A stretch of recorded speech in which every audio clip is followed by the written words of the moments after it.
Oníṣẹ́ ọlẹ́mọ̀ sùn ṣe bí ọba. Oníṣẹ́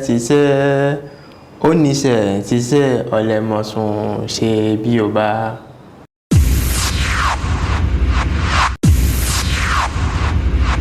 S'ils sont nombreux à passer de très bons moments de vacances quand ils rentrent au pays, il n'est pas non plus négligeable l'effectif de nos compatriotes de la diaspora qui, une fois sur leur terre natale, s'adonnent à des activités qui sont de grande importance pour eux à la réalisation de leurs projets. Au nombre de ceux-ci figure mon invité du jour, Lukman Lanian, un homme très engagé pour la cause des personnes handicapées. Lukman Lanian, bonjour. Bonjour Madame Tosso. Chers téléspectateurs, bonjour et bienvenue dans Diaspora en live. Monsieur Lukman Lanian, mes téléspectateurs aimeraient vous connaître davantage. Vous êtes un béninois de la diaspora, vous êtes en France depuis une dizaine d'années. Qui êtes-vous concrètement? Je m'appelle Lukman Lanian, je suis entrepreneur, chef d'entreprise et également enseignant. Et à côté de mes occupations professionnelles, j'ai également un certain nombre de centres d'intérêt, notamment des engagements pour la cause des personnes en situation de handicap. Qu'est-ce qui vous a poussé à rejoindre la France depuis une dizaine d'années? Tout d'abord pour y poursuivre mes études, puisque au Bénin, j'ai fait des études en sciences juridiques, puis spécifiquement en sciences politiques.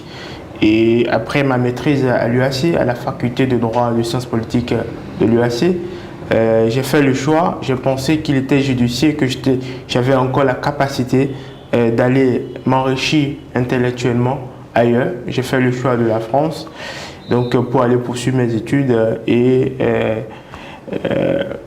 développer mes compétences. Et en France, vous avez fait quoi?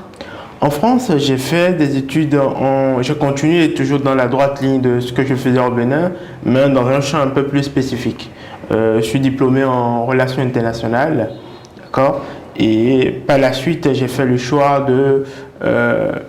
de construire un profil plutôt d'une personne qui travaillera plutôt en entreprise que pour des organisations internationales ou des gouvernements. Et à la fin, comment est-ce que vous avez pu frayer votre chemin? À vrai dire, il faut dire que depuis toujours, je savais ce que je voulais faire. Même avant d'avoir mon baccalauréat, je savais que je voulais faire. Mon plus grand rêve, c'était de devenir diplomate. Et pour devenir diplomate, le parcours, c'est d'abord de faire des études en droit, d'accord, notamment à l'UAC, et par la suite de poursuivre avec une spécialisation dans le domaine des RI ou de la diplomatie. Donc j'ai toujours poursuivi ce rêve-là qui est pour moi une passion parce que j'ai toujours été passionné par l'actualité internationale, suivre ce qui se passe ailleurs. Donc pour moi, le choix de mon parcours, de comment est-ce que j'évoluais dans mon parcours universitaire ne me posait aucun problème parce que je savais vraiment là où je voulais finalement y aller. Oui, et quand vous avez fini vos études en France, comment est-ce que vous avez pu vous insérer dans le système? Tout d'abord parce que ça n'a pas été facile, comme je pense que vous vous en doutez bien, mais avec force, la force de l'abnégation, de l'envie d'avancer, d'accord, j'ai continué, j'ai tapé des portes, je me suis battu pour me faire ma place, pour mériter ma place, ce qui m'a permis de travailler dans un certain nombre de grands groupes en France, d'accord. Donc c'est comme ça s'est fait. Et à partir du moment où un premier grand groupe vous donne la chance et que vous avez pu effectuer un certain nombre d'années d'expérience chez elle, ça ouvre d'autres portes parce que quand on travaille pour un grand groupe, on a aussi la possibilité de rencontrer d'autres personnes enrichissant carnet d'adresses.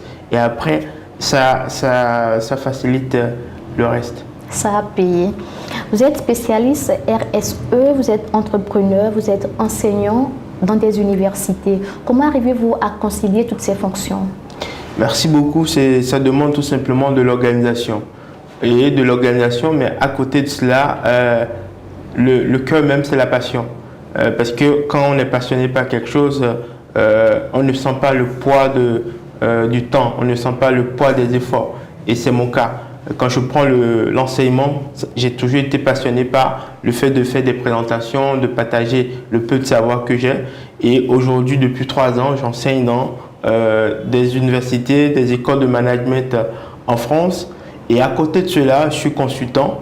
Et donc, j'accompagne des entreprises à mettre en place leur politique RSE. Et parallèlement à cela, vous l'avez si bien dit, un peu de mon temps, je l'accorde à une cause qui me tient particulièrement à cœur, celle de l'inclusion des jeunes en situation de handicap. Avoir toutes ces responsabilités, est-ce qu'il vous arrive d'avoir un bout de temps pour vous-même? Il arrive d'avoir un beau temps pour moi-même, mais c'est vrai que ces 3 dernières années ont été un peu rudes parce que vous savez, quand vous avez été salarié, ce n'est pas la même approche d'organisation que lorsque vous mettez en place votre propre initiative. Et là, à la fois j'ai mon entreprise, mais également j'ai l'association qui est une structure à but non lucratif, donc je ne gagne rien avec l'association. Et donc ça nécessite de l'organisation. Et au cours de ces 3 dernières années, c'est comme un petit bébé. Lorsque le bébé naît, on ne le laisse pas commencer à marcher tout seul. Il faut prendre soin de lui, il faut vraiment lui donner de l'attention. Donc ces 3 dernières années, je peux dire que j'ai très peu eu de temps pour moi-même. Néanmoins, j'arrive quand même à trouver des laps de temps pour m'amuser. J'ai quelques centres de distraction, quelques sujets de distraction, des sujets qui me passionnent, qui me donnent envie qui me permettent de m'évader un peu. En parlant de distraction, à quoi vous vous adonnez? Principalement, en termes de distraction, on peut évoquer le fait de suivre des documentaires. On peut considérer que ce n'est pas une distraction à proprement parler, mais pour moi c'est une distraction parce que ça me permet à la fois de regarder la télé. La télé c'est une distraction, mais en apprenant. Parce que ça me permet d'apprendre sur des sujets que je ne connaissais pas ou d'aller en profondeur sur des thématiques que je connaissais en surface. Mais à côté des documentaires, nous avons également la PlayStation. Moi, je suis un grand gamer. J'adore jouer et que je sois à Cotonou ou que je sois à Paris, j'ai dans les 2 endroits une console de jeu.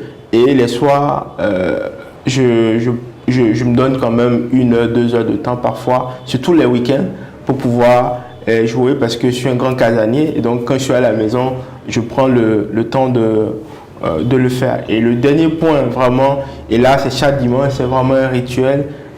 Certes, je suis très jeune, mais je suis très passionné par la musique classique qu'on appelle encore autrement la musique folklorique Yoruba. Je suis d'origine Yoruba et cette manière de chanter qu'on appelle au Nigeria le akpala, c'est vraiment un rythme que j'affectionne beaucoup parce que c'est au-delà de la musique, c'est une école de vie, c'est une philosophie et quand je l'écoute chaque matin, généralement chaque dimanche, à partir de 8h jusqu'à 13h, je ne fais qu'écouter ça, je danse un peu au salon tout seul et ça me permet vraiment de m'évader et de reprendre un peu d'énergie. Est-ce que vous avez la musique? Je peux avoir quelques sons avec vous parce que là, vous allez me prouver tout à l'heure comment vous dansez dans votre salon. Je voudrais bien savoir. Ça serait pour une prochaine fois. Avec grand plaisir, même prochaine fois.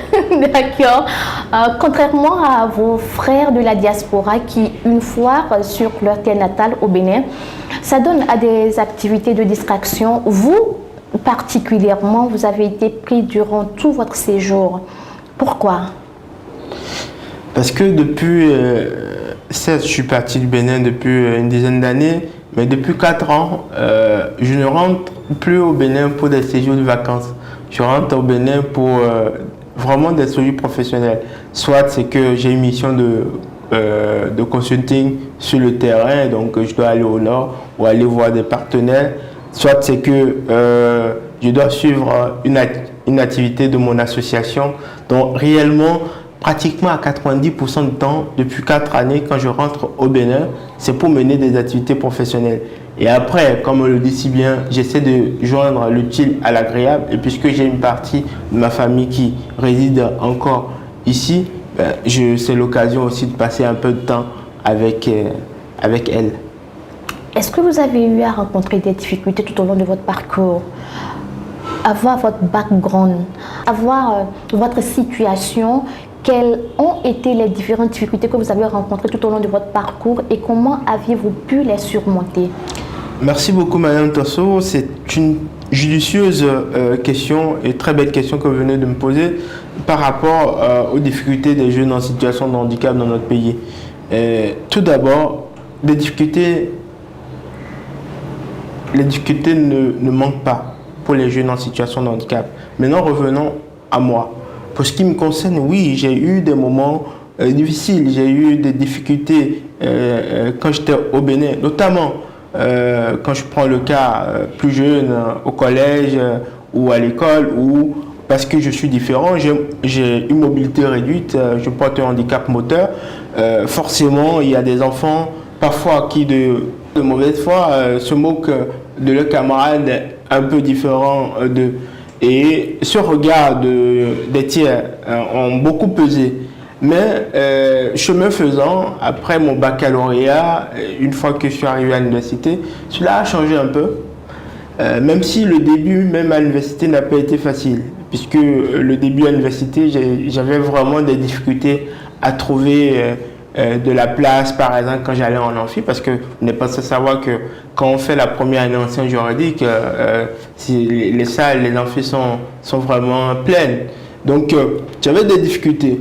Et ce n'est qu'après un mois de cours que, suite à un exposé que j'ai présenté avec brio, où j'ai même eu un petit surnom de la part de mon enseignant, le professeur Corneille Zanon. Automatiquement, dès le lendemain, quand j'entrais dans la salle, moi à qui on n'avait pratiquement aucune place à donner, qui m'obligeait à m'installer au fin fond de l'amphi, systématiquement, il y avait toujours 3 ou 4 personnes qui me proposaient « Viens t'asseoir à côté de moi, viens t'asseoir à côté de moi ». Et ça s'est fait comme ça durant les 4 années à l'université à l'UAC. Donc pour résumer tout simplement, des difficultés, oui, j'en ai rencontré, d'accord. Mais ce que j'ai essayé de faire, c'est de ne pas m'attarder sur ces difficultés-là, parce qu'au fond de moi, j'étais persuadé que j'avais quelque chose que je pouvais apporter à la société, et j'ai bénéficié d'un soutien sans faille, notamment de ma mère, qui, depuis mon enfance, ne m'a jamais caché dans la réco parce que je suis en situation de handicap, mais m'a toujours soutenu pour que je puisse aller le plus loin possible dans mes études et pouvoir favoriser par la suite mon insertion professionnelle. Et sur le plan professionnel, vous avez rencontré des difficultés? Au Bénin, oui, mais en France, moins de difficultés. Au Bénin, oui, parce que encore au Bénin, quand on voit une personne en situation de handicap, on pense plutôt à l'incompétence, l'incapacité. D'accord? On ne pense pas qu'une personne en situation de handicap peut même parfois faire beaucoup mieux qu'une personne qui n'est pas en situation de handicap. Par contre, en France, c'est un peu différent. Parce qu'en France, il y a un cadre légal qui existe. C'est-à-dire, il y a des lois qui encadrent ce qu'on peut faire et ce qu'on ne doit pas faire à l'endroit des personnes en situation de handicap. Et ça n'existe pas uniquement en l'air, c'est vraiment appliqué. Donc quand vous discriminez une personne en situation de handicap, elle peut porter plainte et vous êtes lourdement sanctionné. Et mieux, il y a une politique publique qui favorise l'emploi, d'accord, des personnes en situation de handicap. Donc là-bas, c'est plutôt les personnes en situation de handicap en grille qui sont un peu chouchoutées, où les entreprises les recherchent pour pouvoir les mettre en entreprise, pour pouvoir travailler avec elles, alors que chez nous, on a plutôt tendance à les garder à l'entrée des portes des entreprises, quitte à leur donner quelques soutiens des denrées alimentaires, mais à ne pas leur permettre d'intégrer les effectifs des entreprises dans notre pays. En parlant de cela, vous devez être très fier de la récente adoption des différents tests à l'endroit des personnes handicapées au Bénin. Quel regard portez-vous à l'endroit de cette avancée du Bénin? Bien sûr, fierté, vous avez vraiment raison de le dire. Quel regard je porte sur cette avancée? Oui. Voilà. Tout d'abord, je dis que cela vient placer le Bénin comme un pays pionnier en matière d'inclusion des personnes en situation de handicap dans la sous-région et voire sur le continent. Et c'est l'occasion pour moi de dire bravo, de féliciter notre chef de l'État pour avoir pris des engagements le 31 décembre, parce que moi, j'ai suivi, il y a eu une émission télévisée dans son jardin le 31 décembre 2022, où il a pris un certain nombre d'engagements à l'endroit des personnes en situation de handicap, et il faisait comprendre que l'année 2023 sera l'année des personnes en situation de handicap. Et donc, le 21 juin dernier, on a, comme un peu au Vatican, perçu la fumée blanche au niveau de la Marina, la fumée blanche de l'inclusion, puisque 5 décrets d'application de la loi de 2017 ont été adoptés. C'est l'occasion également de remercier notre ministre de tutelle, la ministre Tony Foley, parce que sans son engagement fort sur ce sujet, on n'aurait pas peut-être eu le résultat qu'on a eu la semaine dernière. Voilà, donc pour moi, vraiment, c'est une avancée majeure et qui place le Bénin en pôle position sur la question d'inclusion des personnes en situation de handicap. Et c'est avec beaucoup de fierté que durant mes prochains cours qui portent sur le handicap en entreprise, je pourrais citer l'exemple de mon pays comme un des pays africains où vraiment le cadre légal est assez structuré pour pouvoir favoriser l'inclusion des personnes en situation de handicap. Quel message aviez-vous à l'endroit de vos jeunes frères qui sont dans la même situation que vous et qui pensent que l'espoir est perdu? Le message que moi j'ai, ce message il ne sera pas uniquement à l'endroit des jeunes en situation de handicap. Je vais faire un message à l'endroit de deux grandes catégories de personnes. D'abord, les personnes en situation de handicap, notamment les jeunes, mais également le grand public. Tout d'abord, à l'endroit des jeunes en situation de handicap, je voudrais leur dire que le handicap n'est pas une fatalité. Le handicap n'est pas forcément un frein. On peut transformer son handicap en moteur pour pouvoir avancer. Mais pour cela, il faut le vouloir. D'accord? Et le petit regard que j'ai sur la question du handicap au Bénin, c'est que parmi nos jeunes, il y a une bonne majorité qui est encore fataliste dans l'esprit. Il faut qu'on dépasse cela et qu'on se dise on le peut. Maintenant, on va se battre pour pouvoir y parvenir. Pour le grand public, je veux pouvoir leur dire tout simplement qu'ils ont l'obligation de porter un regard nouveau sur le handicap. Parce que la thématique du handicap ne concerne pas que les personnes en situation de handicap, car nul n'est à l'abri du handicap. Cela peut survenir à n'importe quel moment. Et pour moi qui travaille sur le sujet, il y a énormément de personnes en situation de handicap qui ne sont pas conscientes de leur situation. Parce que tout simplement, par handicap au Bénin, on perçoit uniquement le handicap visible, notamment les personnes handicapées moteurs, les personnes handicapées visuelles, auditifs. Ouais. Alors que la thématique du handicap, c'est vraiment un sujet large, d'accord, et dense. Et donc, pour cela, parce qu'on est tous concernés par le sujet, puisque si on n'est pas encore enterré 5 mètres sous pied, le handicap peut survenir à n'importe quel moment. Donc, j'invite vraiment chacun à œuvrer au quotidien pour porter un regard bienveillant à l'endroit des personnes en situation de handicap et pour ce qui concerne les chefs d'entreprise, à davantage ouvrir leurs portes aux talents en situation de handicap. Avant de vous laisser partir, j'ai bien envie d'entendre cette belle voix sous une petite mélodie, une chanson que vous allez nous fredonner.